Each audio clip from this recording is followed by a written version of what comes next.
किसी वस्तु को उनके अंकित मूल्य पर 14% के बट्टा दे करके 387 रुपये में बेच दिया जाता है तो वस्तु का अंकित मूल्य क्या है, अर्थात वस्तु का अंकित मूल्य ज्ञात करना है। तो सबसे पहले हम जानेंगे कि 14% छूट दिया अर्थात बट्टा दिया, तो बट्टा कितना दिया भाई, तो 14% दिया। 14% के हम क्या निकालेंगे, हॉल वैल्यू निकालेंगे। हॉल वैल्यू कैसे निकालेंगे, अर्थात 14% यानी कि बट्टा 100। ऊपर वाले छूट दिया यानी कि क्या की, कमी की, इसलिए कमी की करेगी तो हमेशा क्या करेंगे, ऊपर वाले को नीचे में घटा करके ऊपर लिखेंगे। अर्थात इसको जब हम घटाएंगे तो कितना आ जाएगा, 86 आ जाएगा, और नीचे ज्यों का त्यों अर्थात जो बट्टा में है वो ही संख्या रह जाएगा। ठीक है, ये हो गया क्या, हॉल वैल्यू निकला 14%।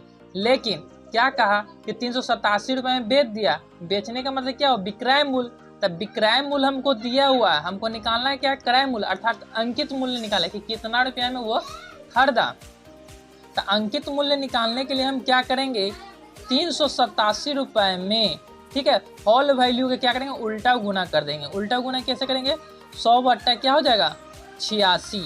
100 बट्टा 86 करने के बाद आप इसको सॉल्व कीजिएगा। 2 से इसको कितना मरते काटेंगे, 50 मरते में, और 2 से इसको काटेंगे आप कितना, 43 मरते में।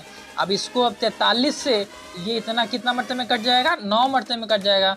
इसको आप सॉल्व कीजिएगा अर्थात आपको 450 आपका ये क्या हो जाएगा, आंसर आएगा, अर्थात ये अंकित मूल्य का होगा। कोई दुकानदार एक कूलर बेचते समय उसके अंकित मूल्य पर 10% छूट देता है। यदि वह 12% छूट दे दे तो उसके द्वारा अर्जित लाभ में 35 रुपये की कमी हो जाती है। तो कूलर का अंकित मूल्य क्या है, बहुत ही अच्छा प्रश्न है, सभी एग्जाम में पूछे जाते हैं।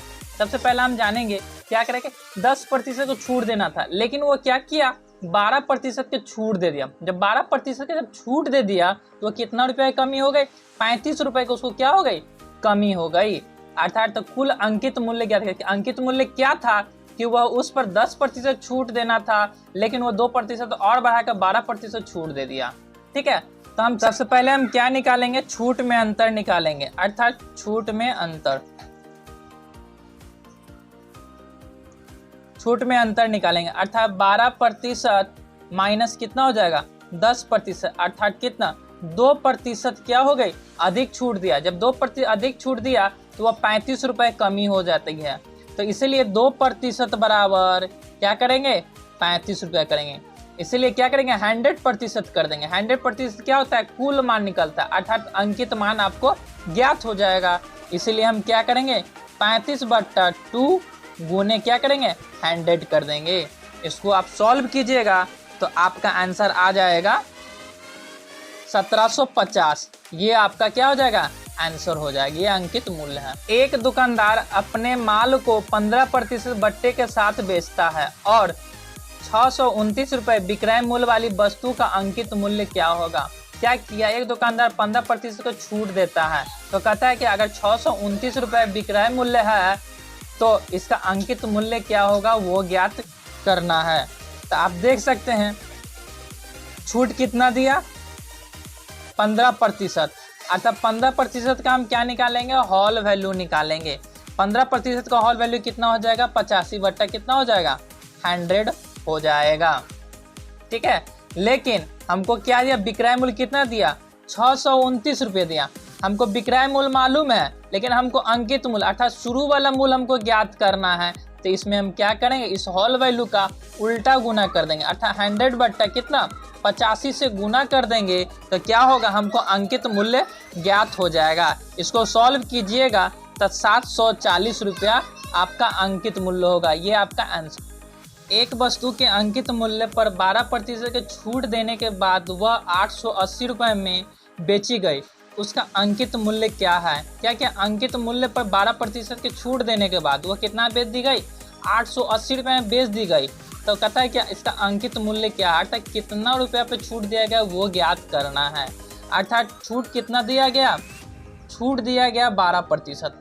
तो 12% की सबसे पहले हम क्या करेंगे, हॉल वैल्यू ज्ञात करेंगे, अर्थात 88 बट्टा कितना हो जाएगा, 100 हो जाएगा। ठीक है, 88 बट्टा 100 ये क्या होगा, हॉल वैल्यू हो गया, छूट देने के बाद हो जाएगा। ठीक है, इसमें क्या करेंगे तो 880 रुपये में इस होल वैल्यू को, क्योंकि ये क्या है बेची गई, अर्थात पहले कितना रुपया था वो ज्ञात करना है, किस पर छूट दिया वो निकलेगा, अर्थात शुरू वाला ज्ञात करना है तो पीछे की ओर जाना है। इसलिए हम क्या करेंगे इस होल वैल्यू का क्या करेंगे उल्टा गुना करेंगे, अर्थात 100 बट्टा कितना करेंगे 88 से गुना कर देंगे, 88 से गुना कर देंगे, इसको इससे काटिएगा, अर्थात कितना मरते में 10 मरते में इसको गुना कीजिएगा तो आपका आंसर आ जाएगा, अर्थात 1000 रुपया क्या था अंकित मूल्य था। ये आपका आंसर होगा। क्या कहता है 475 रुपये के अंकित मूल्य पर 15% के छूट वाले जूतों की जोड़ी पर छूट दिया जाता है, अर्थात क्या किया 475 रुपये अंकित मूल्य, लेकिन उसमें क्या है 15% की छूट दिया जाता है, अर्थात जो जोड़ी पर छूट दिया गया है वो छूट कितना होगा वो ज्ञात करना है।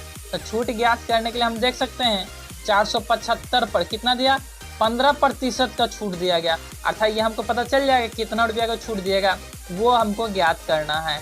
इसलिए 475 गुने 15 बट्टा क्या करेंगे 100, इसको आप सॉल्व कीजिएगा तो आपका आंसर आ जाएगा 71.25। ठीक है, ये आपका आंसर होगा।